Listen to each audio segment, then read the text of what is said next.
जंगल घना था, इसकी छतरी सूरज को ढक रही थी।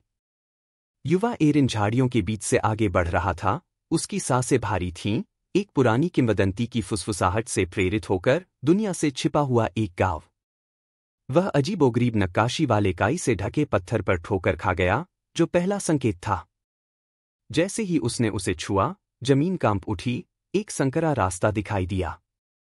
वह झिझका, लेकिन जिज्ञासा ने डर को हरा दिया। वह और आगे बढ़ा, और जंगल हिलता हुआ लगा, उसे रास्ता दिखा रहा था। छायाएं चारों ओर नाच रही थीं, मानो जीवित हो। अचानक उसने उन्हें देखा, आंखें अंधेरे में चमक रही थी।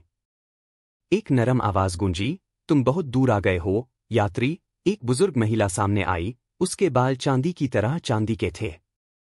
वह द्वारपाल थी। तुम छिपे हुए गांव की तलाश क्यों कर रहे हो? उसने पूछा। इसके रहस्यों को जानने के लिए, एरिन ने जवाब दिया। उसने सिर हिलाया और मुस्कुराई। तो मेरे पीछे आओ। रास्ता मुड़े हुए पेड़ों के बीच से होकर एक समाशोधन की ओर जाता था।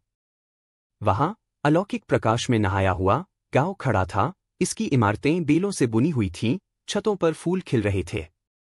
लोग फुसफुसाते हुए सुंदर और शांत तरीके से आगे बढ़ रहे थे। एरिन को एक अजीब सी शांति महसूस हुई, फिर भी कुछ शक्तिशाली, प्राचीन होने का एहसास हुआ। गांव वालों ने उसे जानकार मुस्कुराहट के साथ स्वागत किया, उनकी आंखों में रहस्य भरे हुए थे। स्वागत है, उन्होंने एक स्वर में कहा। एरिन जानता था कि उसका जीवन कभी भी वैसा नहीं होगा।